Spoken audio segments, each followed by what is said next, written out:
بابین بۆ present perfect خۆی ڤێربەکەی هەر جۆری سێمە و تەنها شتێک کە پێویستەکە بیگۆڕی ئەوەیە ئۆبجێکتەکەی نیتە سەرەتا قورسی مەکە لە خۆت بەڵام شتێکی تر زیابێ ئێمە لە کنتنیوەسەکانە باسی شتێکمان کرد بە ناوی بینگ بەڵام لە پەرفێکتەکانە باسی شتێکی بە ناوی بین ئاگدار بە سەبجێکتمانێ هاو و هازمانێ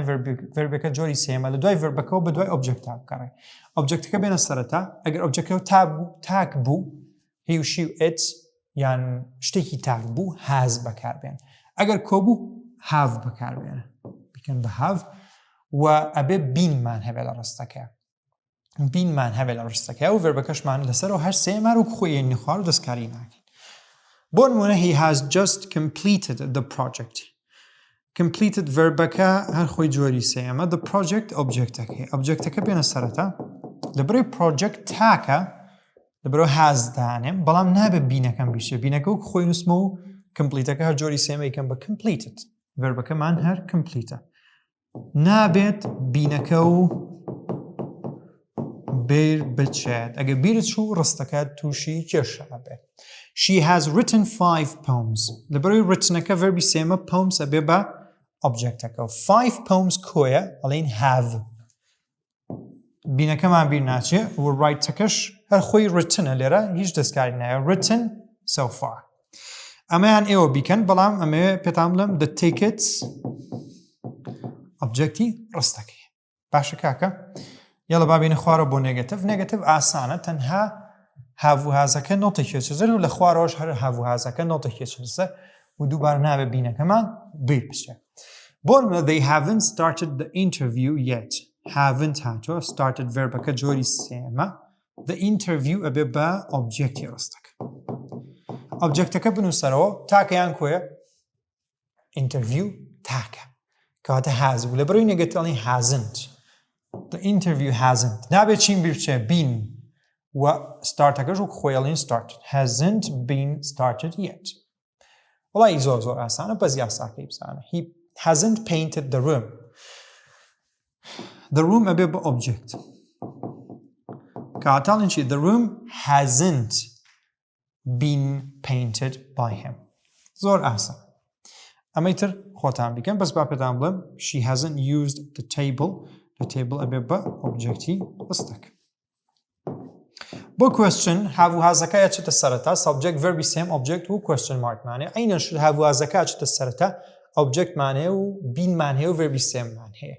ئاگادار بە نابێت بینەکە و بیر بچێت وەکو چی have you called him لەبەرەوەی هەم لێرە لە دوای called verbi sameەکەەوە هاتووە ئەبێ ئێرە بڵین هەمەکە چییە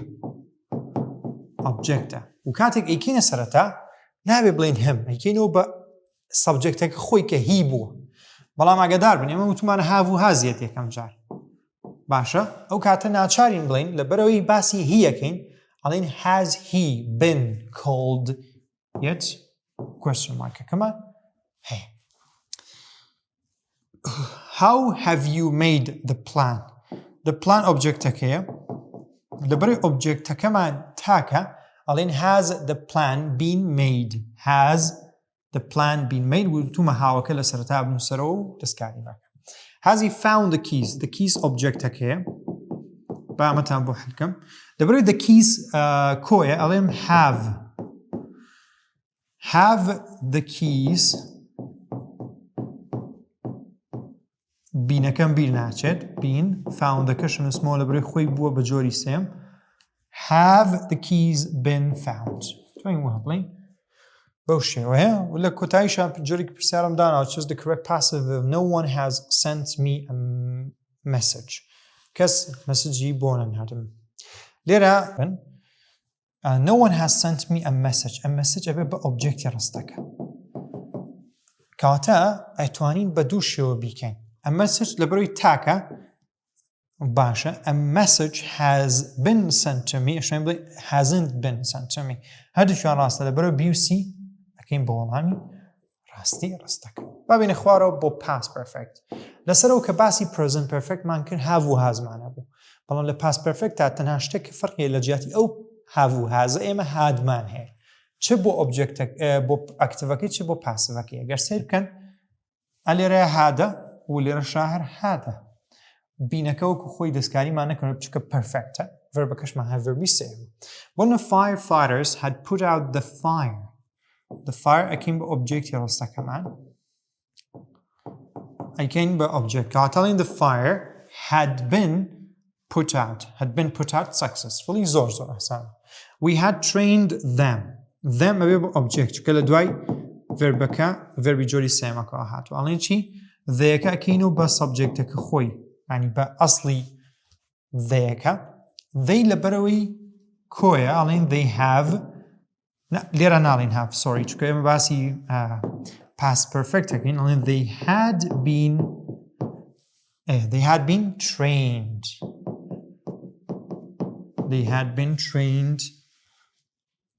توانین بڵین well یا هەر شتێکی تر بێ بەم شێوەیە ئەتوانین پۆزیتیڤەکەی حەکەین. نەگەتیڤەکەی hadn't و hadn't لە خوارەوە بۆ past perfect object hadn't been verbi same. The hospital staff hadn't accepted the injured man. hadn't مانەیە ڤەربەکەمان جۆری سێمە وەلا injured manەکەشمان ئۆبجێکتەکەی. ئۆبجێکتەکەی نینە سەرەتا the injured man ئەمە بگەین بە capital. The injured man hadn't been accepted by the hospital staff. زۆر ئاسان. He hadn't invited me for the party. توانین بڵین I hadn't been invited for the party. I hadn't been invited for the party. بۆ لەبەرەوەی inviteەکە لە دوایە می هاتووە می بۆتە ئۆبجێکتی ڕستەکە و کردومەتەوە بە I hadn't been بنەکەم بیر نەچووە ڤەربەکەم هەر invitedە ئەکەین.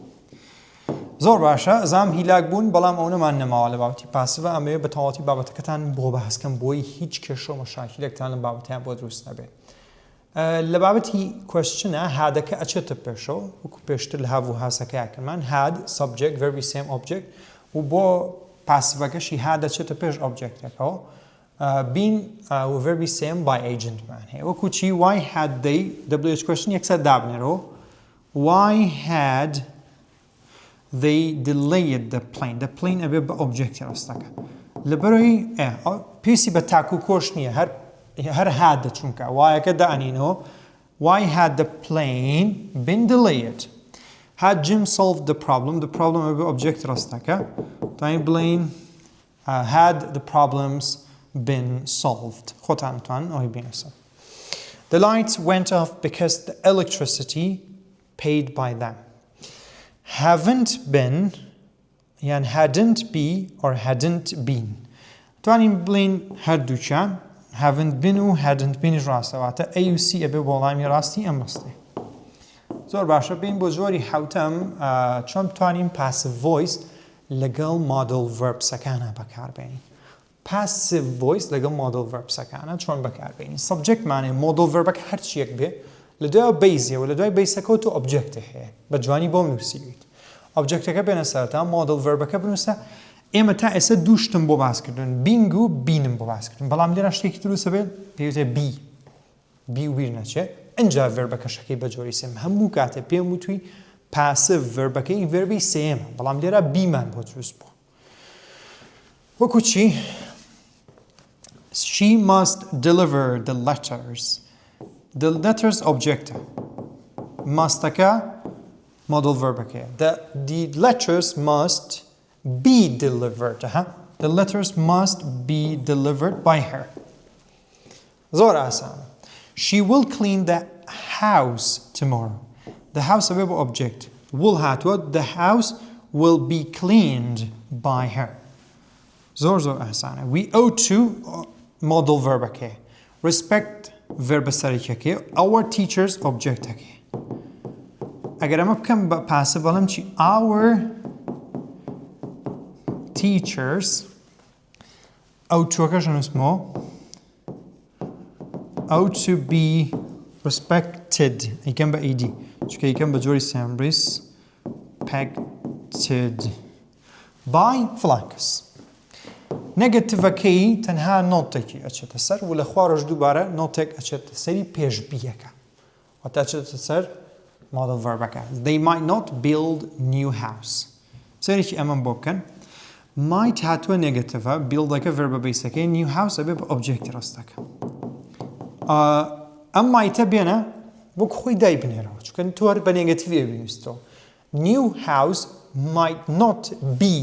ئەو بیۆبی نەچێت پیاوی چاکە my house or new house might not be built و ئەو ئەو buildیشمان کرد بە build بە جۆری سێم لێرا لەبەرەوەی بیسە کاتێکەی گۆڕین بە جۆری سێم ئەبێ بە built he couldn't read the sentence he couldn't model verbەکە و نێگەتیڤە read verb سادەکە the sentence objectەکە ئەڵێن the sentence couldn't be read the sentence couldn't be read by him زۆر ئاسانە ئەوەی سێم خۆتان هەلیکەن و بۆم بنووسن بۆ پرسیاری هەن مۆدل ڤەربەکە ئەچێتە پێشەوە لێرە مۆدل ڤەربەکە پێش سەبجەکت بەیس ئۆبجەکتەکەی لێرە مۆدل ڤەربەکە پێش ئۆبجەکتەکەی بەڵام بیەکە و بیر نەچێ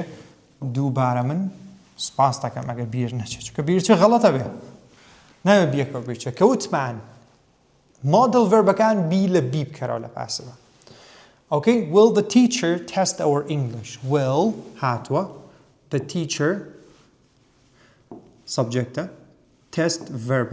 our English بریتە لە object ڕاستەکە willەکە ئەخەیتە پێش objectەکە will our English بیمان بیر ناچێت verbەکەمان test ئەیکەین بە tested by the teacher Could John lock the door? Time blank could the door چکە the door object could the door be locked by John ئەوەی تریشیان خۆتان ئەتوانن حەلی بکەن ئەم بابەتەش ئەڵێ کامیان ڕاستە ئەمەیان بریتە وەڵامی ڕاست بۆچی ئەمانە غەڵەتە هاز لەگەڵ توولسا نابێت چکە توولس کۆیە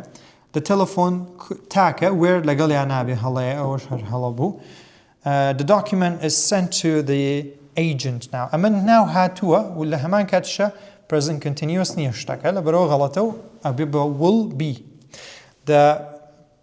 preparation for the conference will be finished tomorrow ئەمەش دەربارەی مۆدل ڤەربەکان بەگشتی ئەتوانین بڵین لەگەڵ مۆدل ڤەربەکانە going toشی تێکەڵەکەین چونکە going toش بەشێکە لە مۆدل ڤەربەکان تقریبا لەبەرەوەی ئەمیش هەها چیتیە هەیە بی واتە کە بیرت لە مۆدل ڤەربەکان کردەوە شتێکی خراپ نییە ئەگەر بیر لە going toش بکەیتەوە بەڵام going to یەک فەرقی پچکۆلەی هەیە ئێمە لە going to ئام و ئوس و ئارمان هەیە بەڵام لە مۆدل ڤەربەکانی تر ئەمە نەبوو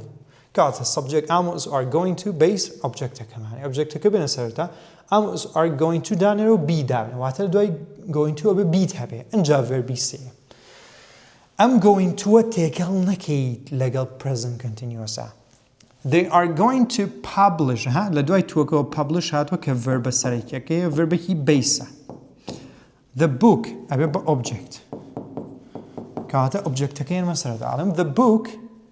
is going to be published next month by them The book هێنامەتە سەرەتا لەبەرەوەی book یەک دانێ ئیزم داناوە is going to be یەکەم بیر نەچووە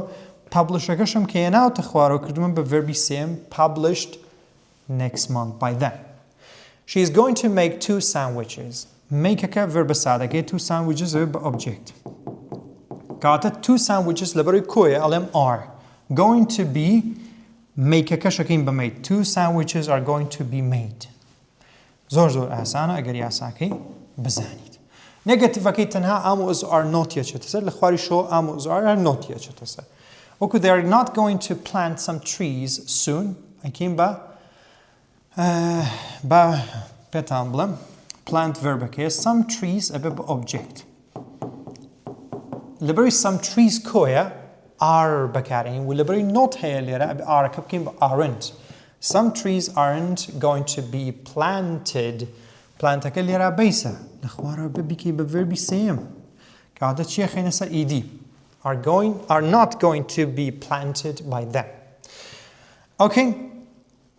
بەم شێوەیە لە کوێستنی شاباڕونکردنەوەتان بەمێ